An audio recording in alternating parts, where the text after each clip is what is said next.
Everyone. Welcome once again to Catalog and Cocktails, presented by Data.World. It's your honest, no BS, non-salesy conversation about enterprise data management with tasty beverages in hand. I'm Tim Gasper, longtime data nerd, product guy, customer guy at Data.World, joined by Juan Cicada. Hey everybody, I'm Juan Cicada, the principal scientist at Data.World, and as always, Wednesday, middle of the weekend of the day, and time to have drinks and time to chat about data and what is data and what is not working, all that stuff. And today we have a guest who is like a lot of things are happening today for our guest, and it's Bethany Lyons. And Bethany, I have been following Bethany on LinkedIn for a while now, and she was just changing jobs and just kind of starting her company, and just all the questions that she was asking and just all the content that she was generating, all the conversations that she was engaging, just got me so excited. I remember, Bethany, the first time we chatted, it was like on a Sunday, and we chatted like for a couple hours with my baby and everything. Anyways, Bethany Lyons, who today is announcing she's the Chief Product Officer at Kawa Analytics. Bethany, it is a pleasure to finally have you on the show. How are you doing? I'm super excited. I'm so excited to be on the show, and especially on International Women's Day. Woo!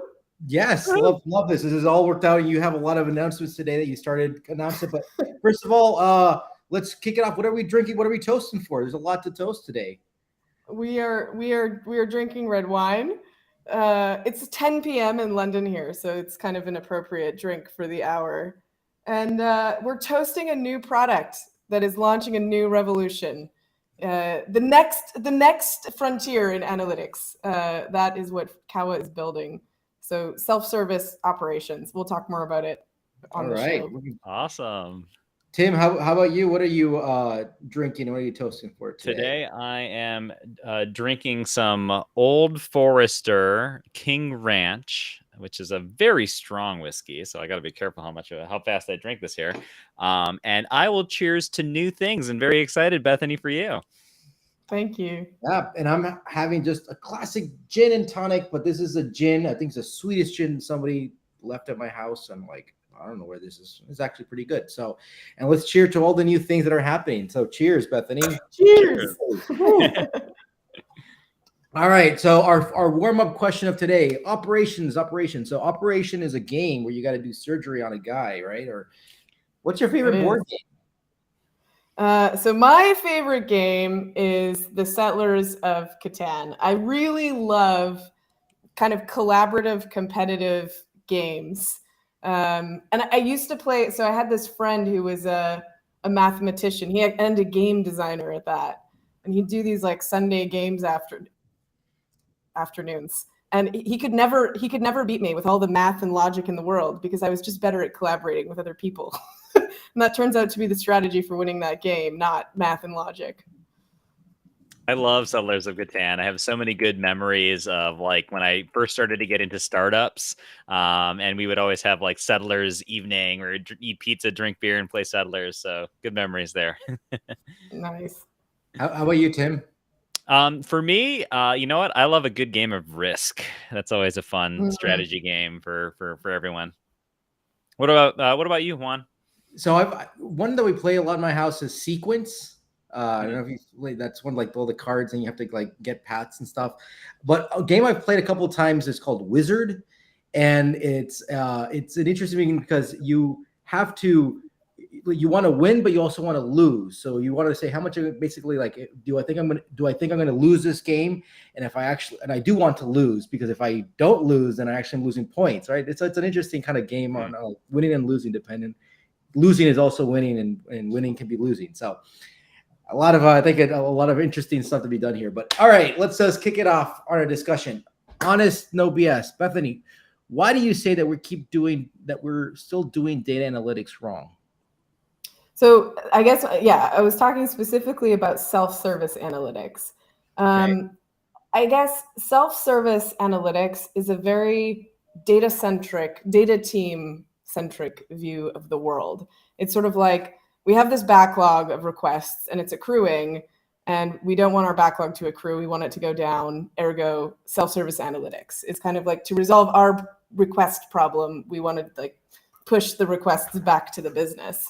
But actually, the business doesn't care about self-service analytics. They care about being able to operate, design, and measure their business processes. And those things happen to require analytics. So I guess it's about shifting the focus of the goal to being supporting the operation, design, and measurement of business processes rather than facilitating the business doing their own analytics. Right. But Bethany, yeah.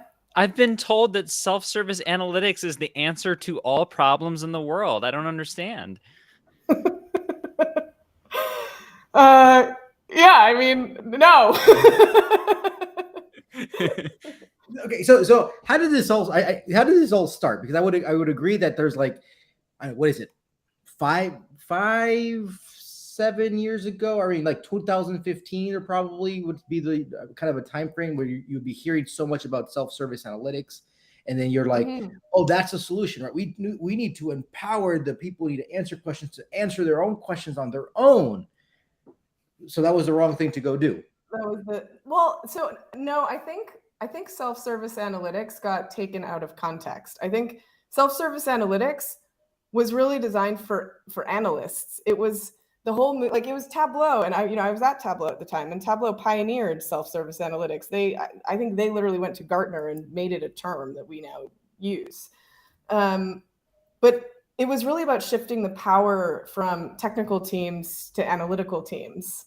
And it kind of got taken out of context because there's this need to go the next mile, which is facilitating business operations.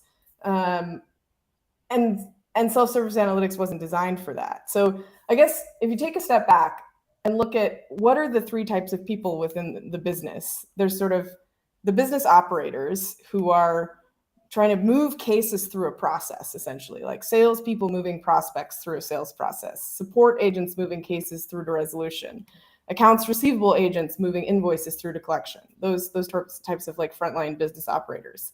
And then you have the people who design processes, mostly the job of management. And then you have the people who measure the performance of the processes, like your leadership team. And so all of those goals require data. I think analysts typically work to serve the latter two, like the designing and measurement of processes. And that's the user that was enabled by self-service analytics. And we don't have a technology platform yet that supports that first use case of frontline business operations. And so we've been extending analytics, self-service analytics software, like overextending it into something it fundamentally wasn't designed for. Interesting. I think I agree with your premise here. And I guess just trying to unpack that a little bit, is this why we see, some of this recent obsession with things like reverse ETL and like, how do we push the analytics back into things like Salesforce and Gainsight and sort of more of the line of business tools because of some of this gap between, we have these self-service analytics tools, but then it hasn't quite fulfilled the needs of these business operators like we might have hoped. Exactly. Yeah, because these business operators, their use of data. So the way I kind of see it is the use of data for a business operator is basically to fill the gaps in between their systems. So like they have, a CRM or an ERP or a HR management software, pick your business process to manage like the really standardized parts of their job and of their business process. But then there's all this stuff that falls in the gaps between systems. And that's kind of what gets labeled as like needing self-service analytics. And it's actually like, it's not analytics at all. It's facilitating processes that don't have an application that's designed to manage and simplify and automate them. And so I think if data teams took more of a view of like, what are the processes that span multiple systems and how do we enable those processes, we could chip away at this backlog not chip away, like right now we're incrementally chipping away at it one request at a time. But if we took this view of like, how do we facilitate these cross-system business processes, we could just like axe off a huge set of these incremental requests that are coming in. All right. So it's like one thing that always really surprised me about, like when I worked at Tableau, I had a lot of insight into how is Tableau deployed. And like in 90% of cases, it was not for exploration and insights at all, which is what it was designed for. It was like it's being used in banks as like the glue between systems to do stuff like mortgage remediation and like, you know, it's a way to enable business users to encode business logic that they need to apply to data to run a process that's maybe like a little bit ad hoc, and like there doesn't exist a Salesforce for that. This is fascinating. This is fascinating. I mean, you're just giving us a lot of giving the world a lot of insight right now. It's like, well, this is what actually was happening at Tableau, right? So, I mean, and I think we've seen. You said something really important. There is the business logic, right? The business logic. There's business logic embedded inside of Tableau, where like that logic should have been embedded in some sort of application or something else, but that logic is actually helping those users operate, right? Get their job done. Exactly. In analytics. Yes. So maybe an aha moment I'm having right now is that the moment you realize that there is a lot of business logic tied to your analytics tool, big red flag. Huge red flag. And that's what that's actually the main value of analytics for business users is not the analytics at all. It's the business logic that enables them to operate. So when you start to double down on self-service analytics and doing it much more in the traditional way, we'll call this the old way or whatever, right? Like what goes wrong there? Like you started to talk about like a lot of one-off requests and things like that. Like, is that kind of the big thing, or what else goes wrong with sort of the more traditional approach around self-service analytics? So I think there's like we're living in the Google era, where a business person is used to being able to just type a question into their laptop and get an answer. And so they expect that like when they ask an analytical question, it should be like Google search easy. And it turns out that like it's not. It's like incredibly complex to answer very simple questions just because the data is in like totally different systems that doesn't speak to each other. It's not modeled correctly for the question. Like it can take, an 18-step process to answer a fairly simple business question. So I think we don't yet have this appreciation that data engineering is in many ways more complex than software engineering. And so there's just this expectation of like, I have a question, like, give me an answer. And so we failed to apply like product management principles to filtering out some of those requests.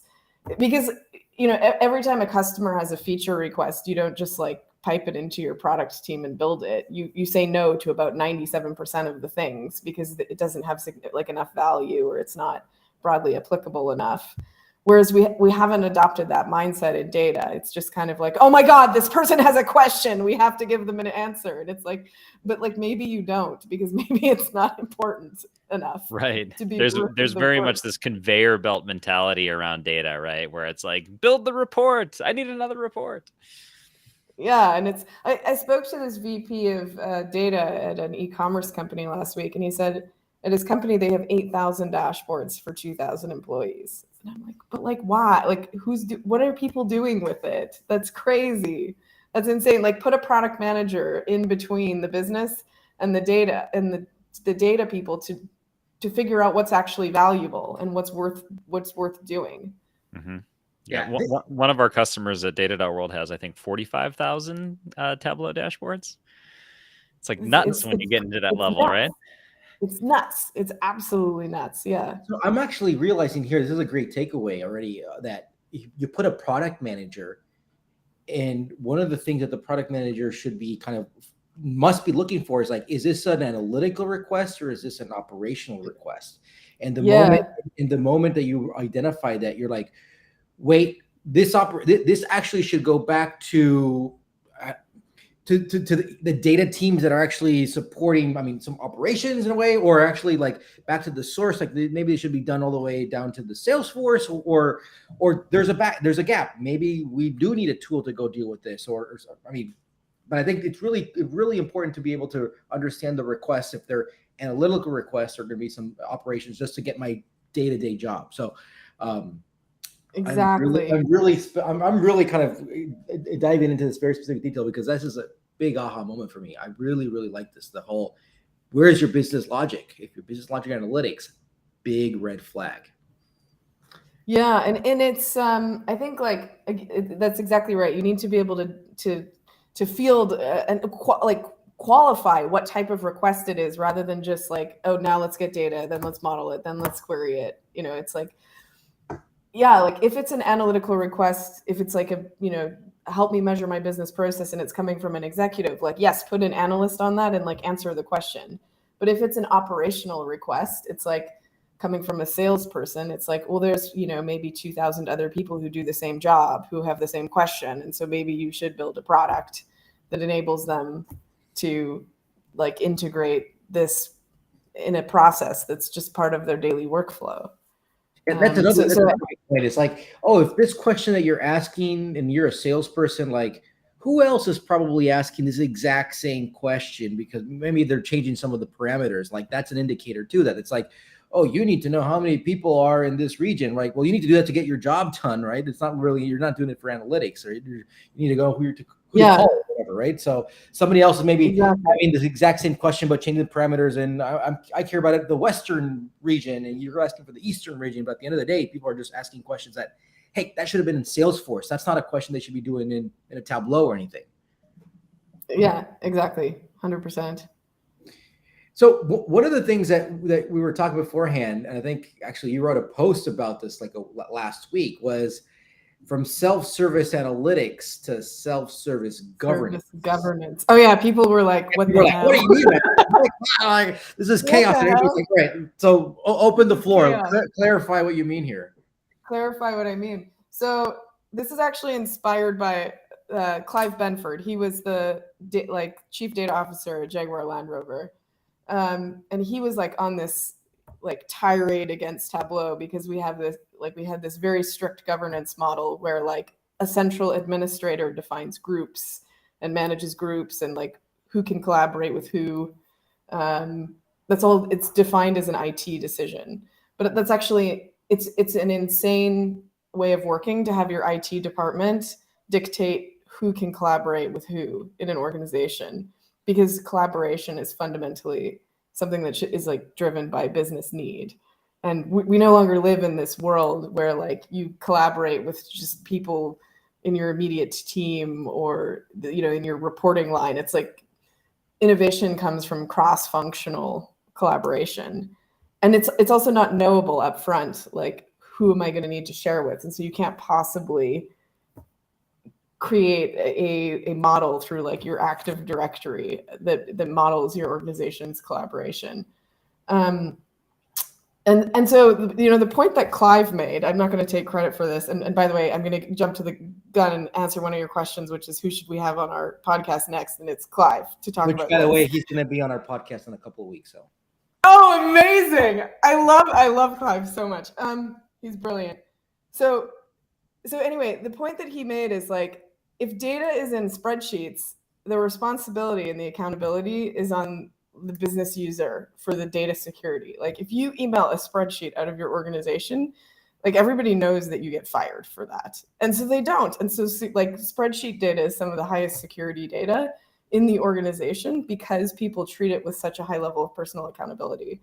In contrast, as soon as something's in like not a spreadsheet, it's like the accountability sits with the people who own the system. And so then they just try to maximally lock it down and, disable collaboration,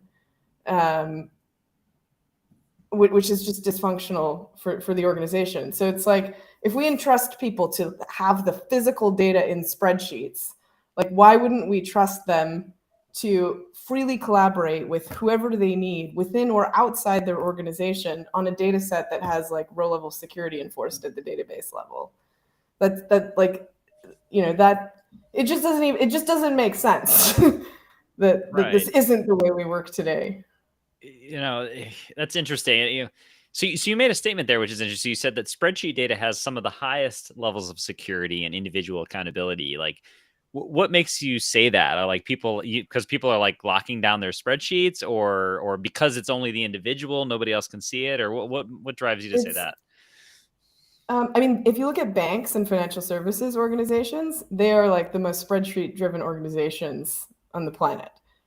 and yet they're like the highest security organizations as well. It's just it's yes, there's a high risk of errors in your spreadsheet, but like how often do you hear about like this person accidentally emailed like private data out of the organization? Like it just doesn't happen because people have such a high degree of incentive not to screw up. Whereas like as soon as the data is in like a BI tool, it's kind of like, the boundaries are like fuzzy around who the responsibility lies with. And so like I actually think you have higher risk of like data breaches because there's not such clear accountability on an individual. Got it. Okay. It's shared I accountability. don't know. I believe the Like, world turns yeah. on incentives. This is just my personal belief. Like if you can incentivize people, like that's the highest form of security you can achieve. No, that makes sense. It's easier in a shared environment for security to be a little bit not my job kind of thing, right? Exactly. Yeah. So what? This is a very interesting point here because I'm trying to understand how to unpack this more. So if you like, continue the spreadsheet scenario, right? If everybody feels accountability for their spreadsheet, right? And then but your point is like, yeah, they're very secure. So that in a way, that's like a self-service governance, right? They're like, I It know is self-service governance. I won't screw up. I mean, like, it's a very yes, I know I need to go. I have ownership about this stuff. I will take care of it. But the moment that data goes out and other people start combining it and whatever, like you don't even know what that is anymore. So you're like, that's not me. But then because that kind of gets pushed out there and somebody else is doing the work and they may not even know the context, like that governance over there should be shared. And that's what we kind of like, well, we need to have these big top-down approaches for governance. So they either block everything down, which is then probably not helping collaboration. And I think that's kind of a lot of the status quo today is like people think about governance is like this top-down approach. But then again, then we lack collaboration. So a way to be able to kind of be more collaborative is that we give people more ownership of their own analytics, and therefore they take ownership of their governance too.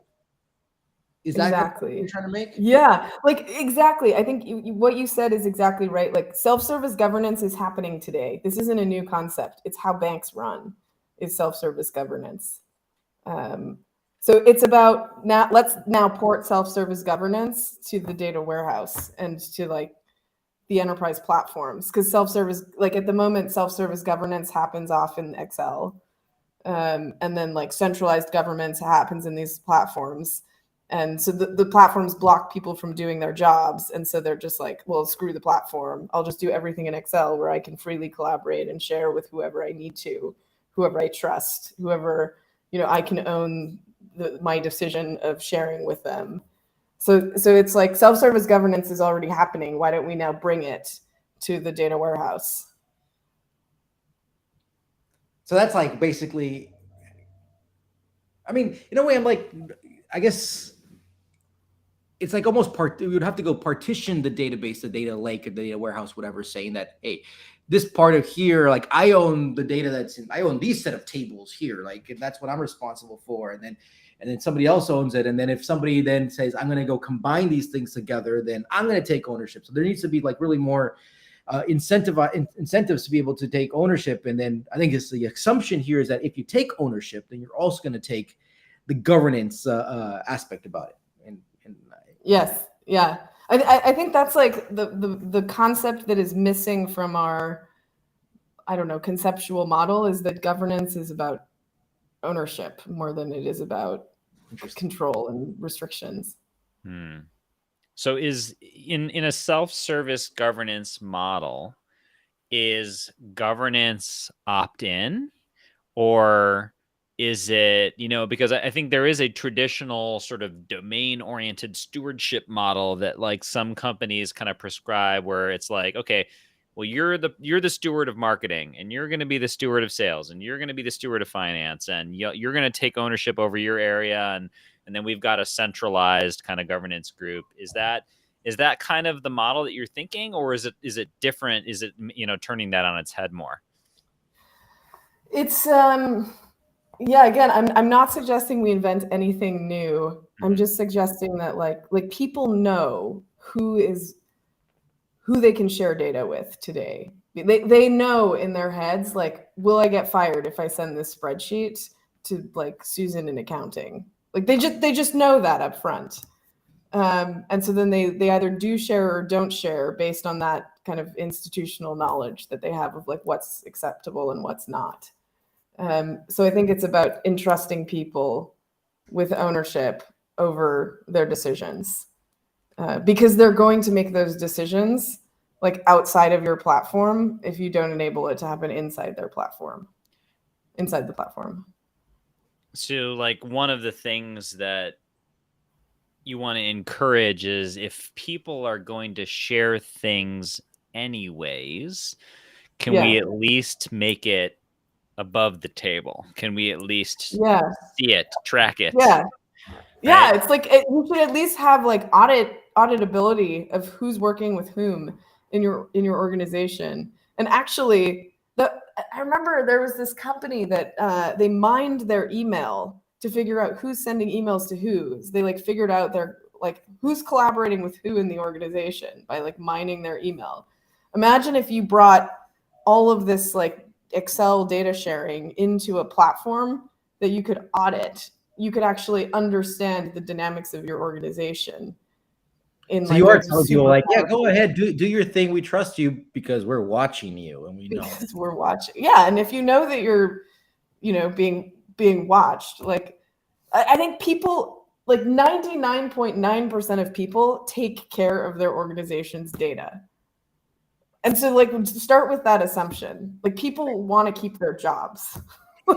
That's a fair assumption. That's a fair.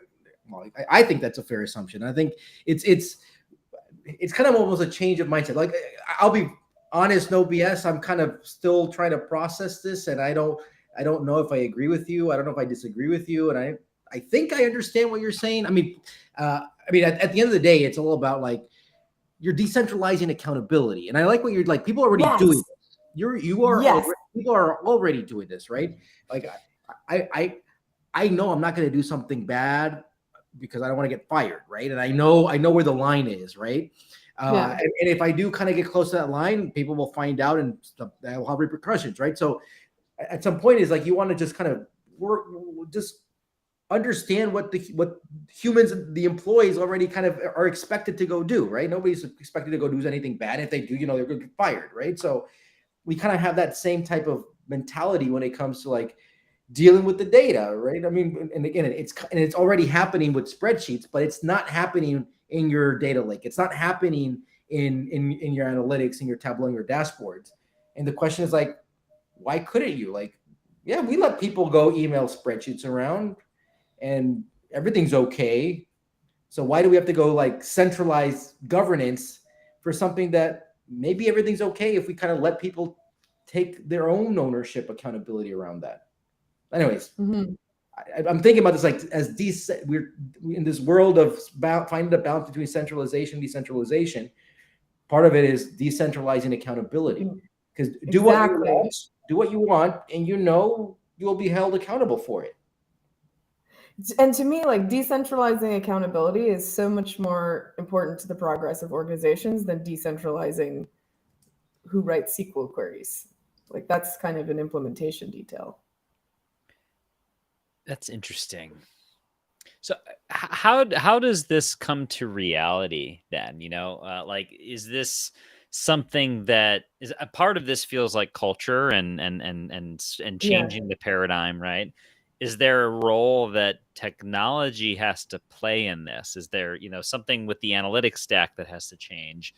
Certainly feels like you need some security oriented tooling, monitoring, and et cetera, in order to really track what's going on here. Like what has to change? So yeah, I actually think that the Kawa can power a lot of this new revolution in self-service governance. So when I joined, I looked at the product. I'm the first like somewhat commercially oriented person to join the company. Everybody else is like hardcore engineers. And when I first looked at the product, I was like, oh my God, hold on, my light just turned off. No, no worries. I was like, what? Oh, hold on. It's on a timer, I think. You see, we're truly live here. We're truly live. Yeah, we're truly live. And then this light is weird. You actually do have some interesting different lighting arrangements there. There's some weird lighting happening here. It was last minute. I was like, I got to put together a few different lights. No worries. So yeah. Anyway, what is the approach that Kawa is doing that's different? So when I first looked at Kawa, I was like, tell me we don't do this. But you can, in the platform, find any other user who's in the platform and share directly with them. So like I could go and share with a user in a completely different organization through this platform. And I'm like, how do we allow this? This is crazy. Like, people are going to lose their minds. Like, and then, they looked at me and they're like, yeah, but you enforce row-level security in the database. And so if a user shares something with somebody outside their organization who doesn't have access to any rows, they'll just see empty views. They won't see any data. They'll just see like the wireframe of a viz.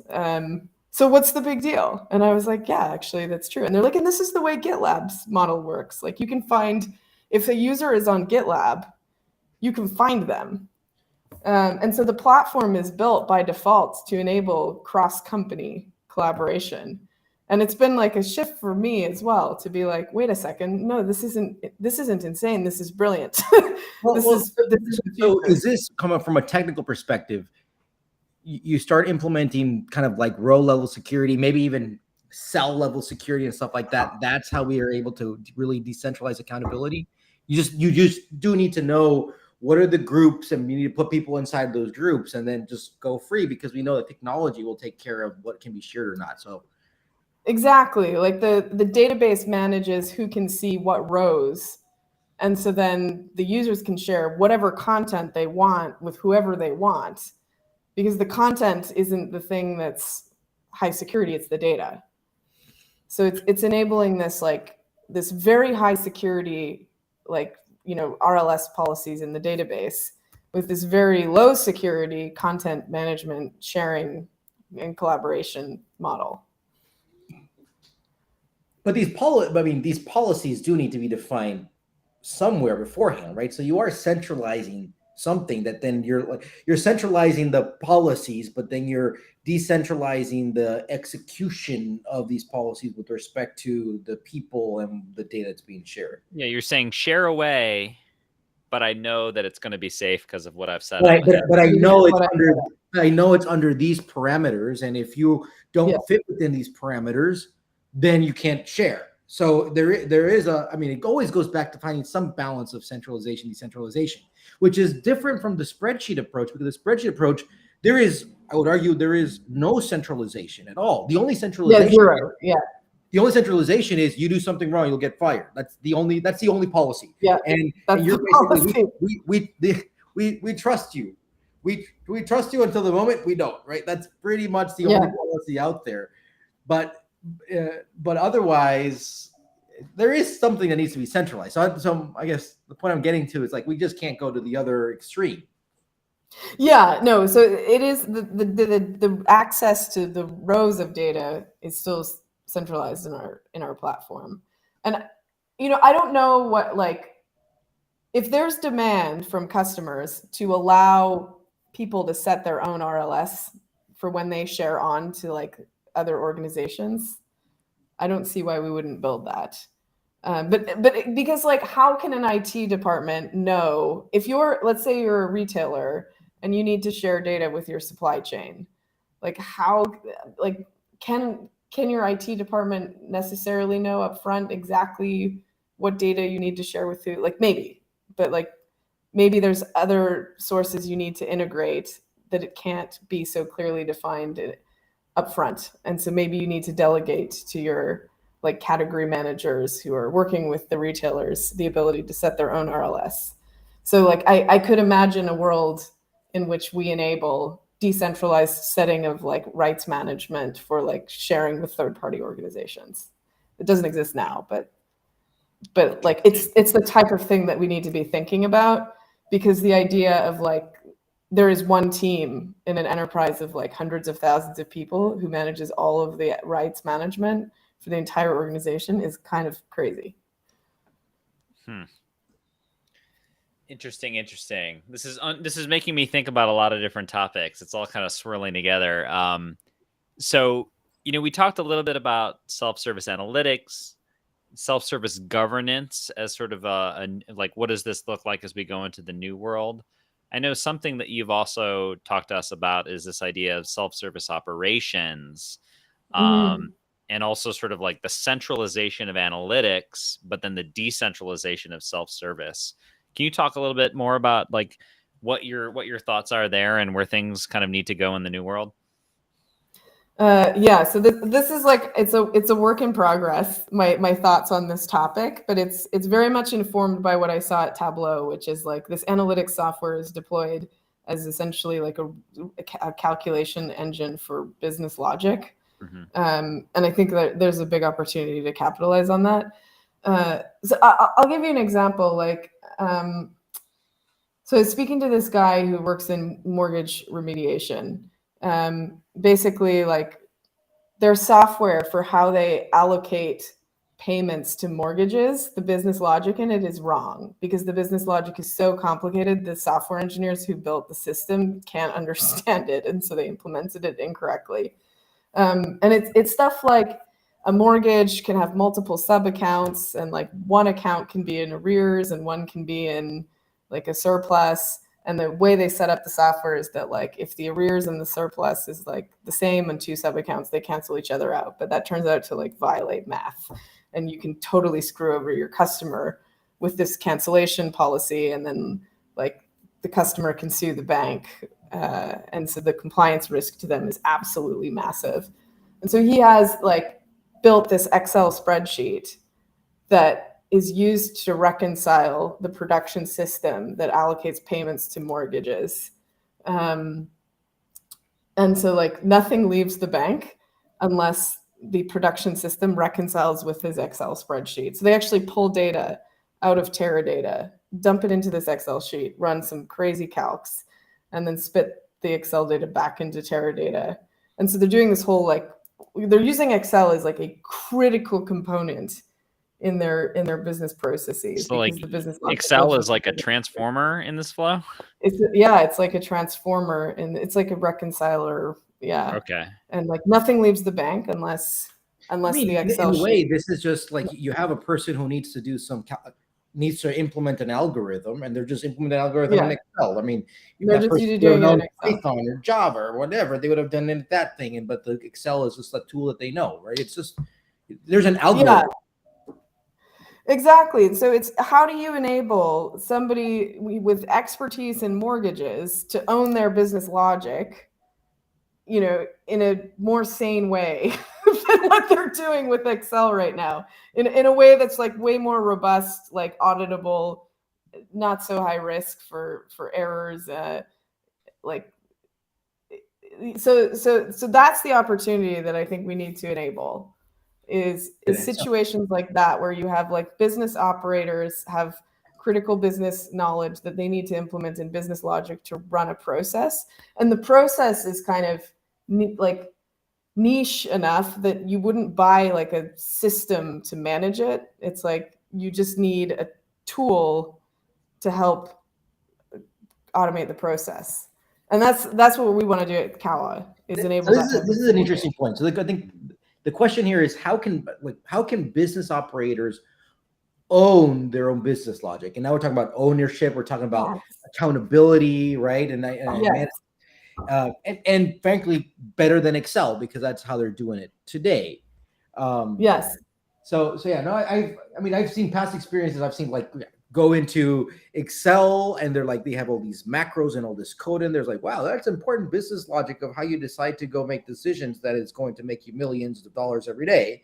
And then sometimes what I've seen people who like after years, right? They're like, oh, they start as an analyst, right? Knowing Excel. And then little by little, they start learning SQL. And then they're like, oh, that logic that logic that I have implemented in Excel actually would make my life much easier if it was pushed down to SQL. So then they would actually write that logic in SQL inside of, or SQL that it would operate over either an operational data store, an ODS, or maybe a data warehouse or something. So, I mean, if it's over the data warehouse, then they're doing it over the analytics. If it's an operational data store, maybe it's still okay, kind of, because it's directly over the operations. But then what happens is that these queries then get combined with some other queries and other queries, and suddenly you have queries that are, I don't know, 10, 15 pages long that have all this critical business logic that then feeds into a spreadsheet that has more business logic in there. And that's how you decide to make a decision today. Not analytics, like this is the day-to-day operations of where am I going to invest in that. So I mean, that's stuff I've seen in my career, right? Over and over again. Yeah. And it's kind of like there's a missing technology platform to formalize that work is happening and to enable data teams to be like, stewards and enablers hold on. of that work. Well, I guess, yes, we can, let's argue that yes, there's something technical missing there. But then I would argue that another tool means that you're then have a tool where you're centralizing that business logic. While if we keep it as is, I'm not saying it's a good thing, but let's say it's not a bad thing. You're enabling to decentralize all that business logic. I decide to keep my business logic in Excel and I'm accountable for it. I decide to keep my business logic in SQL and I'm accountable for it. Let that happen. I mean, isn't that decentralizing accountability then? I think just because you have a technology platform doesn't mean you're centralized. Like, you can still have decentralization on a technology platform. Like yes, it's physically hosted on one server, but the ownership is decentralized. The accountability is decentralized. The things that matter are decentralized. The hosting is centralized. So what we're trying to avoid is all that logic being owned by, like, it seems like centralization can mean a couple things here, right? One can be like, we don't want IT to own all the logic. Another interpretation is we don't want like one person who owns that spreadsheet to own all the logic. So there's a sharing aspect and there's an owned by the business aspect. Yeah, and you don't want IT owning your business logic because then IT owns your decision-making process. Ooh, that's a and good like one. They are the business at that point. I like this code. You don't want they are making business decisions. Business logic because then they own your decision making. Exactly. So do you know what? When we were going through like writing our website, we actually had "own your business logic" as our tagline. And for exactly this reason. And then we were like, I don't know if people will understand it, if it'll immediately resonate. And yeah, I mean, I would say the same thing. I don't even think people realize that calculation that you're doing in Excel or whatever is business logic. It is something that important. For them, it's like, duh, that's what I need to go do, right? Like it's like I have call business logic a decision model, right? I have a bunch of if-then statements because that's how, if this thing is this and this, and during this time, then we're going to go do this other thing. But if it's this other thing, blah, blah, blah, blah, blah. And then you have this whole, I mean, you have a whole entire business process that goes around this. How is that managed? I mean, sometimes it's not even written anywhere, right? Just people know it's the way we do business here. And Bob and Alice have always done it here. And then when Bob and Alice are about to retire, they're like, oh crap, we got to figure out how to go put this down, right? So, I mean, the problem is even more severe because at some point we're assuming that this logic exists somewhere, but sometimes it just continues to exist in people's head. In people's heads, exactly. Yeah, the amount of like institutional knowledge that isn't captured anywhere is massive. All right, well, without getting too salesy, but let me take liberty here. It's like, I would argue that stuff should live in a catalog. We should talk. Like, I think our products could play very well together. We're not in a catalog at all. Oh, wow, this is so. This, I'll be very honest. This has been a fascinating episode because we have gone through so many routes and trying to understand this decentralization of governance, which I'll be frank, it's still kind of confusing. but there's something in here. There is something here really fascinating. And I'm sure, I mean, actually, I saw a note here from on the chat, right? Michael Lee said, like, this totally makes sense, especially when I think about Google Drive allows users to manage the privacy of documents in Drive. So it's like, I'm like, wait, I have no central, nobody tells me what I can go share on Google Docs or whatever. And we use Google Drive, right? But so why didn't we do that for data? There's a lot of critical stuff in our documents, right? You don't go to IT for every single drive you want to have access to, at least not if you're doing it right. Yeah, so there's definitely something. It would collapse the business if they put that type of restriction in place. Like people couldn't do their jobs. So there's a lot to unpack here now. Hopefully, this is an episode where people can come in and like, I'm going to bet that this is going to be an episode. People are like, "You're crazy," or people's like, "Oh, you got me really thinking about this stuff." And right, so, but time flies. Look, we got to go to our lightning round. So let's kick this off. Our lightning round presented by Data.World here. All right. Okay. I'm excited. Number 1, should your business logic live in DBT? No. Do I get to elaborate? Yes, elaborate. If you'd like, yeah. I think so. DBT is designed for technical people. And so if your business logic exists in DBT, then it's owned by engineers. And like engineers are, and so the problem I experienced at Muse. So Muse, just for context, is like a CRM plus an ERP in one system for the hospitality industry. And our customers were going berserk about the fact that their accounting logic had been decided by software engineers. It started as a Czech company. And it was like these Czech engineers went and picked up like a Czech accounting book. And we're like, yeah, this kind of checks out. Like, let's implement this. And then the hotelier accountants were looking at it and they're like, this doesn't make sense. And it doesn't make sense in France or the UK or Germany or the US. And like, because the accounting logic was owned by engineers. And DBT is the same thing. It's just like your business logic, and consequently your business itself ends up being owned by analytics engineers who don't understand the business. So no, your business logic should not live in DBT. It should live in a platform that is owned by business users. Interesting. All right, second lightning round question. Does the business logic get developed by the act of creating the metrics and the dashboarding, or do you think it's going to happen some other way? I think there's two separate things. One is like creating business logic to operate a process. And then one is there's a second thing, which is creating metrics to measure whether the things you did to the process actually impacted the performance of the process. So I don't really think of metrics as being synonymous with business logic at all. Business logic to me is like, I have invoices and payments, and I need to figure out some way to allocate the payments to the invoices, because there's lots of different ways that I could do like assignments. That's like business logic. That has nothing to do with a metric. A metric is like, what's the time it takes to repay the invoice? Yeah, I'm 100% with you on this. And I think connecting to your previous point of like, it shouldn't be in DBT. Like, I think an implementation of that could be in DBT. It could be in so many other things, right? The definition of that should be somewhere else. And then you implement it. And then at the end, I think a metrics is going to be the logic over that business logic for what you're measuring. I'm measuring logic, which goes over that business logic. And the business logic effectively is going to be that semantic layer. But anyways, this is your lightning round, not mine. I feel like this is kind of actually controversial, like business logic. Oh no! Have I said something controversial? Well, this is the whole point. I would love to like. This should be an awesome panel. Like, get a DBT analytics engineer people in here. Like, we'll have some interesting crap because it's like breakout session. Interesting piece of gossip.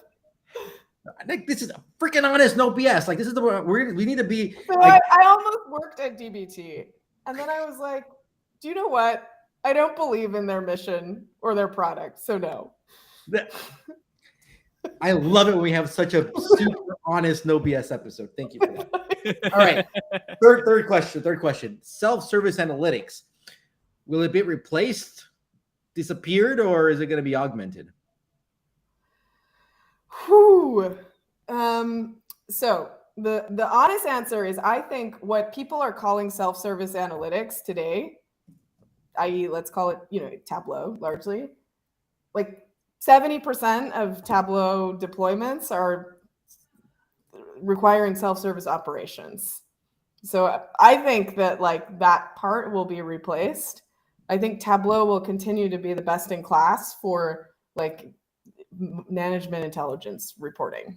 Like that Tableau will be used for like your CEO dashboards, but I don't think it'll be used for your frontline operations like data work. That's fair. Okay, so it's not going to completely go away, but there's still a use for it, but a lot of it's going to change. Yeah. All right, last lightning round question for you. So I love your product background. Obviously, I have a lot of product background, and I'm super excited around this topic around data, product managers, analytics product managers. Despite my excitement, do not let that bias your response. Do you think that data and analytics product managers is a role that we need? Yes. Yeah, I actually think so I think if you look at what did self-service analytics do to the job market, it kind of gave rise to data engineering as a field. It like birthed it out of IT departments.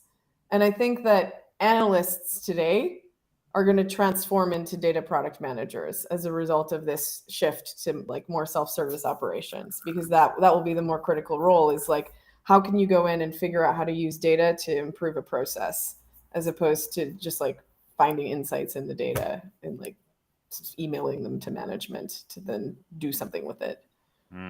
Interesting. I'm super intrigued by the statement that analysts will shift into data product managers. Yeah, It's got a lot of things going on for me. You have a lot of your comments are things that I was like not expecting. I'm happily surprised. Really? Yeah, yes. Oh, that's interesting. I always think that my ideas are like not very forward thinking or like unique. They're definitely very different. And I mean, the honest thing, that's why I think I really enjoyed all your interactions. I mean, not everything you wrote on LinkedIn I agreed with, but we don't need to always agree. That'd be boring.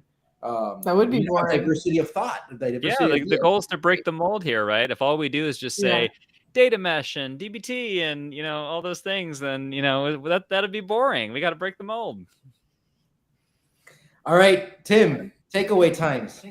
All right, taking away with my takeaways. So we really started off with some of the problems around self-service analytics and how we really need to move away from sort of the previous paradigm, which has been very centralized and not super effective ultimately in being able to create value for all audiences. That we need to rethink that a little bit. And we started off by talking about how self-service analytics often in today's world creates this backlog of requests, and it just constantly goes up and never goes down. And self-service really isn't happening that easily. There's a lot of like waiting on IT and waiting on the data teams to have to help you. Ultimately, the biz doesn't care about self-service, though. They really care about operations. And self-service analytics got taken out of context.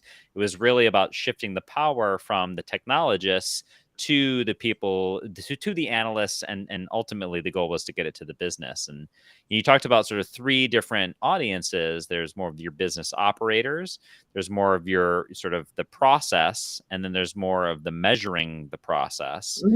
And analysts have focused on designing and measuring the processes, so sort of the last two.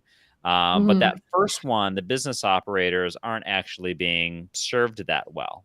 And so what happens? Lots of one-off requests, business logic, tons of it getting embedded into Tableau reports and things like that. And so that means business logic is in the analytics tools. Huge red flag. That was a really big takeaway here.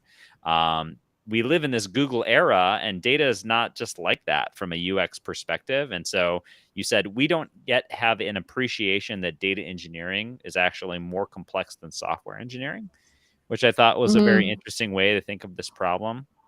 We're failing to apply product management principles around data.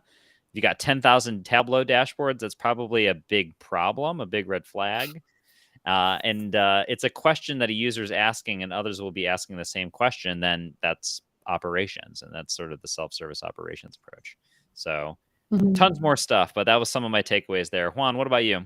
All right. Well, obviously, this whole self-service governance, and I'm going to, after this episode, I'm going to call out some folks on LinkedIn saying, all right, listen to this. I want to get your input. But again, it is inspired by Clive Benford, you mentioned, and which Clive, I think, is going to be a guest in a month. The collaboration shouldn't be something defined by IT. It should be something driven by the business, because this collaboration is critical for innovation. And he said, it's impossible to model all the ways people need to collaborate on Active Directory. Like, in a way, it's like we got to embrace the chaos somehow. Like, you made a really strong statement that Tim and I were back channels like, is this really true? Spreadsheets data has some of the highest level of security. And I think at the end of the day, the owners have a high degree of incentive not to screw up. They don't want to get fired, so they won't do anything bad or email it out. I mean, and guess what? We are doing self-service governance today. It's already happening. And if you look at the finance industry, which runs completely on spreadsheets, they do it fairly well, you can argue. So our governance really should be more about ownership instead of control. Again, because people know they'll get fired if they share data. Like we need to go, like, these are the incentives they already have. And we talked about decentralizing accountability is more important than decentralizing, like, who's writing those SQL queries. And then talking about like the self-service operations, right? I think one of the things is that, as we mentioned before, hey, if your analytics software like Tableau is really a calculation engine for the operations, you need to pull out that logic, right? So the question is, how can business operators own that business logic better than if it's in Excel, better that's in Tableau? And the issue is that you don't want the IT to own that business logic, because then they would own your decision making. Hence the reason why you said you don't want that business logic, the business logic to be in DBT, because that means that those engineers would be owning your decisions.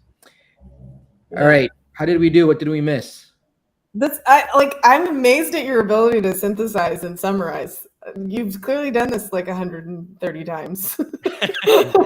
We have. I'm so impressed. That's, well, I mean, well, first of all, thank you very much. I think I'll be very honest. Tim and I think, are very proud of our techniques to on the fly summarize, but we will not be replaced by ChatGPT. You will not. No.